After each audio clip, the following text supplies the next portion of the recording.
விஓன்னு ஒரு பதவியே முதல்ல கிடையாதுங்க. கிராம அலுவலர் தான், கிராமினின்னு தான் இருப்பாங்க. ஊர்ல பாத்தீங்கன்னா கிராமினின்னு இருப்பாங்க. பரம்பரையா அவங்க தான் உயர்ந்த ஜாதியா இருப்பாங்க. எதனால அவங்கள்ட்ட போய் ஐயா நிக்கணும்.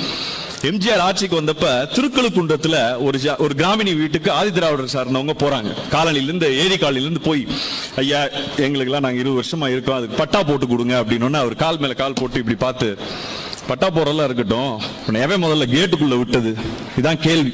இந்த பதிலை பார்த்து தலைகுனிந்து அந்த மக்கள் கூட்டம் நேரா எம்ஜிஆருடைய வீட்டுக்கு போய் 2 நாட்கள் எம்ஜிஆர் எதுவுமே பேசல, அமைதியா நிக்கிறாங்க. ஒண்ணு இல்ல, எம்ஜிஆர் பாக்குறாரு, இவங்களும் ஒண்ணுல போறாங்க. 3வது நாள் வந்தோடனே எதற்காக வருகிறா என்று கேட்டபோது பொறுமையா உட்கார்ந்து இந்த நிகழ்வை சொன்ன 5 மணி நேரத்திலே தலைமைச் செயலாளர் வருகிறார்.